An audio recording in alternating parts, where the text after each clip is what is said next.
The last time these two teams met was in last year's Grand Final and the Leeds Rhinos came up on top. Fast forward 9 months and we go again. This time the Wigan Warriors have moved down to Wigan and that's where we begin our highlights today. It's the Wigan Warriors versus the Leeds Rhinos in game 1 of our highlights of the Betfred Wheelchair Rugby League Super League.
Try that.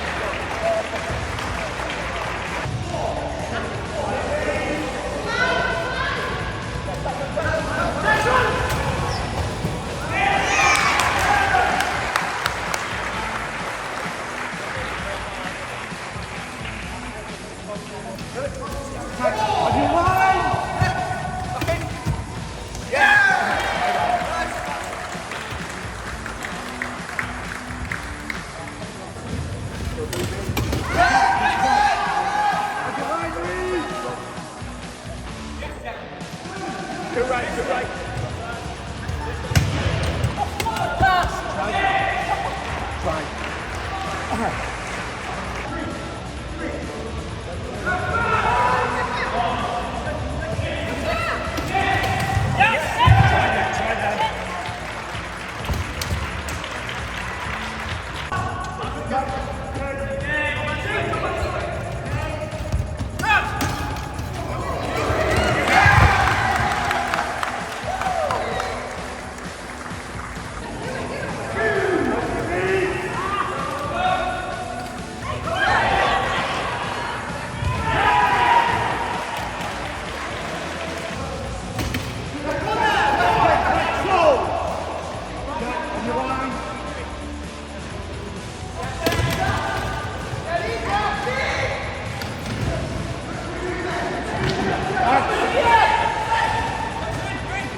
highlights game of this weekend's Wheelchair Rugby League action is here at the Deeside Leisure Centre here in North Wales. We are following the Halifax Panthers. They are currently unbeaten so far this season. They're up against the North Wales Crusaders, hopefully looking to grab their first win of the season. Let's see what happens as we go straight to the action.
So I'm here with Rob Hawkins, fantastic 86-52 win today for the Halifax, your 4th and 4 this season. another win in the bag. Yeah, definitely. We're trying to make sure that we get this undefeated run continued and also finished off by the time the playoffs start. Definitely full credit to North Wales. They made us think today. Definitely challenged us. We just need to work on some mistakes that we made that just cost us quite a few of the points, really. And Stuart Williams was pivotal to that, for pointing out you don't want a guy like him making it. He's being at the right place, right time when you make those mistakes. Of course, definitely. Stu's always been a really good player, both for international Wales and also for North Wales Crusaders. And the second he comes close to your try line, you best either stop his shot dead on, or he's just simply gonna go past you. It's as easy as that, really. Another good performance from Tom Martin, your teammate today for Ireland. Definitely, Tom's definitely been improving quite a lot, and it's just every session he's pushing as hard as he can, even adding ankle weights to the bottom of his shirt to make himself quicker. So he's improving boatloads, and it's good to see him progressing a lot more.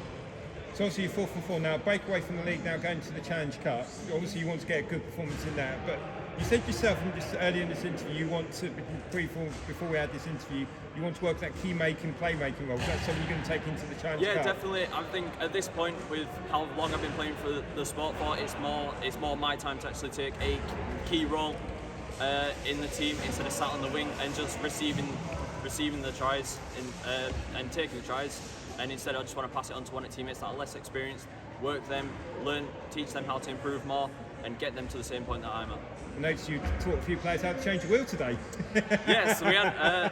Can't take full credit for that because Wayne did finish the job off because we were a bit narrow on time, but end of the day we got it sorted.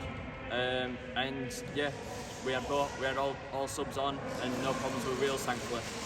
Look forward to the Challenge Cup. Try and get Halifax's name back on the trophy. Definitely, and I still say to this day we're one of the most successful clubs in England. So we want to make sure that we continue our run, get more trophies in the cabinet. We'll see you in Hull. Yep, definitely. So here was Stuart Williams, disappointing 86-52 defeat today, but a lot of positives from the game. Oh yeah, massively. I think to be honest, going into this game, we were expecting it to be a bit higher actually from Halifax's end, but I think we had some really good bouts of defence. Yes. But there was definitely points where we let ourselves down. Just and that's where the points count. Yeah. And I think definitely Halifax had to work hard for it today. But obviously, having an 86-point game doesn't really show that. But when you're actually playing this game as long as we have and things, I think, and how much effort they were putting in to try and get scores and break through and things. I was proud of it. Yeah, Scotty Trick-Taylor done a fantastic. He was part of that creative movement you had. Yeah, well for us, yeah. I mean, like we've got Usaini from Argonauts from Pete. Yeah, he had a great game as well. Yeah. And we're all still getting to know each other. We've had a lad who's come up, Ricky Davis. He's come from our development team from the Championship up to the Super League now, and it's really new to him. Is that a big gap for him?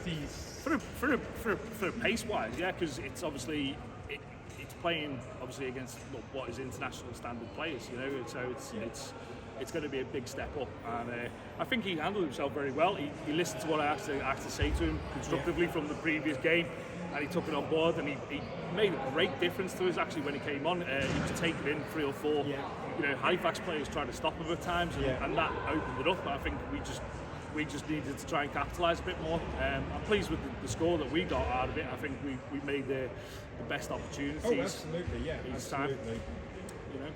Yeah, we've got you got the Celtic Cup, and you got the Challenge Cup in the space of 2 weeks. Don't remind me. Yeah, we've got Celtic Cup. Well, first. Actually, just found out we've got Warrington. And Warrington, yes. So we got Warrington, and then what have we got after that? So we got Warrington, Celtic Cup, then we got the Peacock Cup, yes. And then we got the. Then we finally finish off with. Yeah. So yeah, it's going to be quite. That's quite a marathon thing to do. Yeah, it's going to be. How do you prepare yourself mentally for that? It's trying not to go out and have too much fun on the weekend and that. But just remembering that we're here to compete. Yeah. Someone's going to win, someone's going to lose. But we're going to go out there to try and win every single time. Just got to keep a positive mindset as well, because it's very easy to just get down on each other and get annoyed with each other and things for simple mistakes. But we have to look at the positives and improve on the negatives. because otherwise we'll never get anywhere. And that's something you want to take into the Challenge Cup in a couple of weeks? Yeah, I mean, the Challenge Cup's a different format. I don't know what they're doing this year. I think last year it was 20-minute halves, games, or 3-minute halves games, confusing, yes. Yeah, and it was a little bit different, but and sometimes that actually plays into advantage because you know you go all in for 20 minutes and then hopefully you have a little bit of a break, or you know hopefully not play back to back. Sometimes that's a bit of a nuisance, but yeah, hopefully you know that'll stand us in good stead. You know, I know sometimes I enjoy the actual fact that I go 20 minutes and then I get a break and then I have a little bit of a break. So you just got to play the long game and play it smart. It's about retaining possession as well. You know, more possession you retain, the better for us overall. So we'll see you in Hull. Hopefully you have a good time up there. Yeah, I'm looking forward to it. It should be entertaining. Well done on today anyway. Thank you very much, John. Cheers. So that's all the action from here at the Deeside Leisure Centre here in North Wales. Our next video is a small change of focus. We're now concentrated on the Betfred Wheelchair Challenge Cup, and we'll be back in Hull in a couple of weeks' time, showing out which two teams will be going through to the final in Hull in June. We will see you then.